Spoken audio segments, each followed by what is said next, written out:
Hey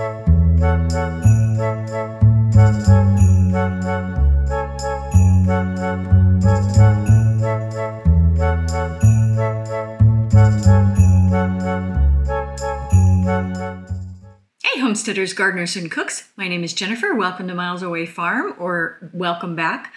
I'm going to show you how to shell a lot of dried beans quickly. I have been growing dried beans for, probably 15 years, and in some quantity for about 10. I grow about a 100-foot row that's double spaced, so it's actually 200 feet of beans, dried beans every year. And I just have become obsessed with all of the different varieties. I just think they're one of the most fun heirloom plants to grow. But I also have realized over the course of several years that the beans that I'm most likely to actually want to cook with and use in my kitchen are the same beans that I used to buy at the grocery store. And so while I still grow some fun heirloom varieties just because they're amazing and I love seeing how they look and how they grow, I primarily grow a white cannellini bean, a white navy bean, a red chili bean, pinto beans, black beans. Those are my primary beans because those are the primary beans that I cook with and that I have recipes for. Although honestly, any heirloom bean can to some extent be substituted in for almost any recipe. There are definite nuances, but they are somewhat interchangeable. I would say with the exception of black beans that have their own unique flavor. And so the beans that I grew this year include, this one is an heirloom variety. This is called Tiger's Eye. And one of the things I love about Tiger's Eye is that while most of the beans have this really pretty deep gold color with red stripes, they do throw individual beans. This is usually mixed in with a pod of other beans that are the completely other color. They throw in these total red ones with just a little bit of kind of galaxy sparkle on them or galaxy flecks. So I love these. They're a really nice all-purpose bean and I grow them every couple of years. What I do is I keep beans and then I try to do a grow out every 2 or 3 years of a particular variety just so that the beans that I have in storage are fairly fresh in terms of the seed beans. And so this is one that I keep going and I grow every couple of years. This one is white cannellini bean. And these are, my one comment on these is they seem to like a little bit warmer weather in terms of germination. So I've grown these multiple years where I planted them a little bit too early and they just didn't germinate well. And so oftentimes I end up growing these 2 years in a row because the first year they didn't grow well, they didn't germinate well, and I only get a few, and then I replant the few that I did get to harvest the following year, so they're super fresh. But got a nice batch of white cannellinis this year. And then I grew out just a small number. These are called yin yang beans or orca beans. And they are this beautiful black and white with speckles. A lot of times they will have this kind of classic yin yang design where you get black and white and then a white speck on the black side and a black speck on the white side. So really fun to grow. I love these and I just did a small amount of them this year. A friend of mine gave me the seed for these years ago and I don't think I had ever grown them out, and so I wanted to refresh my seed stock because they were starting to get old. This, by the way, is a weck jar. And I just happened to have it sitting around, and so I threw them in here because it wasn't a very big harvest. They're really cool. They're beautiful jars. They are a pain in the butt in terms of the tops. I don't love these clips. I coveted these for years before I finally bought myself a small set of 3 different sizes, and I'm glad I only bought 3. I don't use these a lot because the clip system is not easy. And then lastly, mostly what I grew last year in 2023 was black beans. I love black beans. I use them for a lot of different things, and I will mix them into a batch of chili with other kinds of beans. And so these are just your classic black turtle beans, and I grow these out every couple of years. I always have these on my pantry shelf. Unfortunately, I really waited way too long to actually harvest these last year, and so they sat ripe on the vine well into probably October. And they're a fairly fast maturing bean, and so I should have harvested them much sooner than that. And they got the pods themselves got a little bit mildewed because it was wet and they'd been sitting for too long.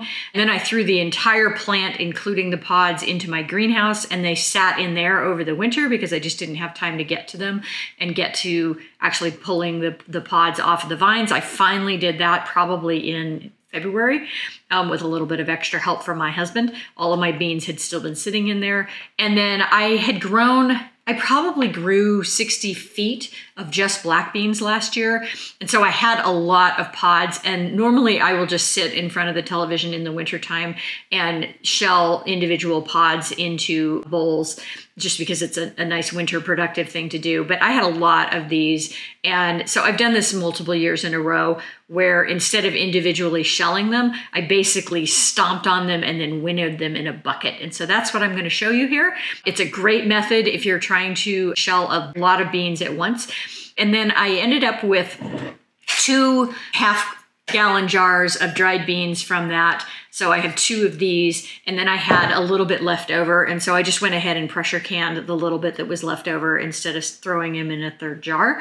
And so at the end of this video, I'm going to show you how to pressure can black beans. I do not go in depth on this. It's just a quick and dirty. I have multiple other videos showing you how to pressure can.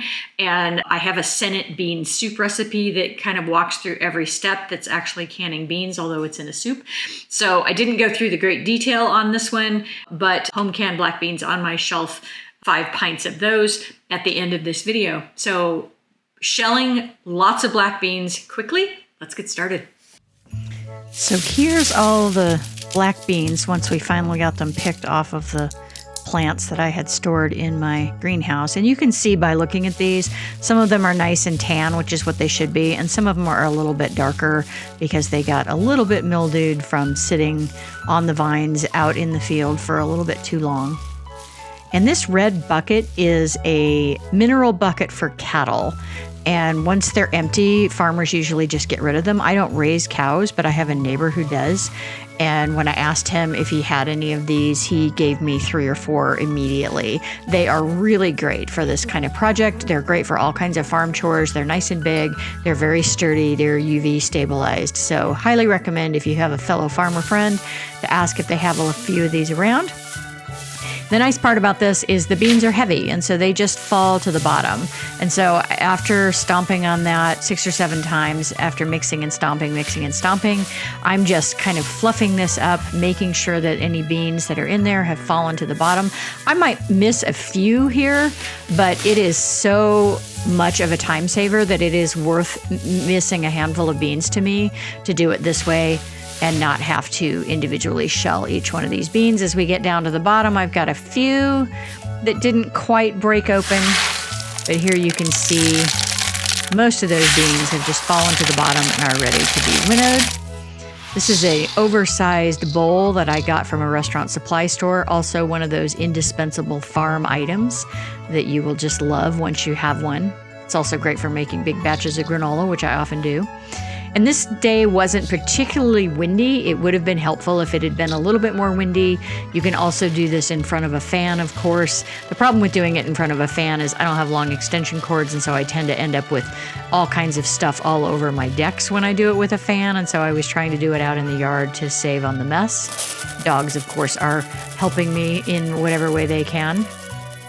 But even with hardly any wind, this worked pretty well. All of the really lightweight stuff and the dirt is just being caught on the wind, and off it goes into the lawn. I probably did this 3 or 4 times at least.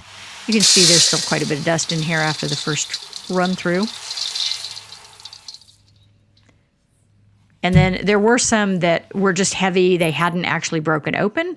And so I'm just stopping and shelling a few of these before I continue the winnowing process. But a small price to pay considering how many I started with.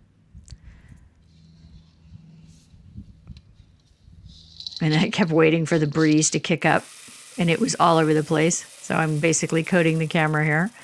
But you get the idea. Winnowing is a great process. And depending on how strong the wind is, just go higher or lower in terms of how far you're letting things fall. And then here are our mostly cleaned beans. There's a little bit of stems in there that were heavy enough to not be caught by the wind. And I'm picking out a few that were a little too mildewed from storage and just tossing those. But for the most part, I've got a very nice harvest of black beans for maybe a half an hour of work. It turned out I had almost 8 pounds, so 7 pounds, 11 3/4 ounces. These are the ones that didn't fit into my half-gallon jar, so this is what I had just extra. And this is how I wash my homegrown beans. So all of the plant matter that's still in there is just going to float to the top of your bowl as soon as you add water. And then any beans that weren't quite mature are also going to float. And so I just rinse and pour until all of that plant matter is gone, all the floaty beans are gone. And that's going to get you 90% of the way there. It does take 3 or 4 rinses, but this works quite well. Basically, until I'm no longer seeing anything float is what I'm looking for here. I'm not looking for these to be perfectly clean because I am going to also put them in a colander and give them a good rinse. So the water doesn't have to be spotless, but I don't want any little plant bits in there.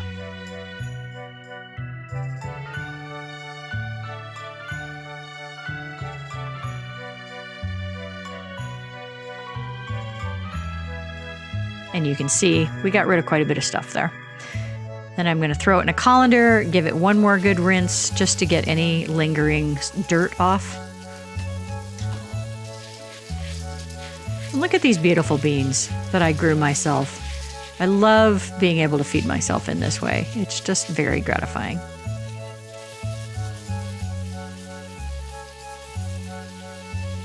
And then if you're going to pressure can black beans, the tested way to do it is you soak them overnight and then you put them in a pot with water, bring them to a boil them for a half an hour. So you partially cook them. Then you put them in your jars and you're going to fill your jars to an inch headspace. I didn't know how much I had here, so I was kind of guessing. I ended up with 5 pints, which was perfect. I ended up putting the last of the liquid through a strainer and caught the liquid because I was getting down to the bottom here where I was fishing out like 4 beans at a time and it was a little maddening. So here we have the beans. I made them nice and even. I'm way below that 1 inch line.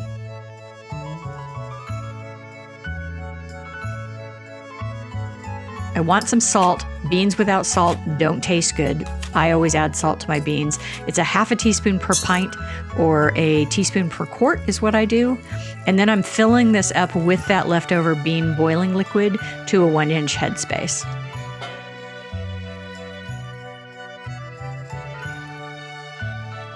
Giving the rims a good rinse. And there's nothing greasy here, so water works fine for wiping your rims.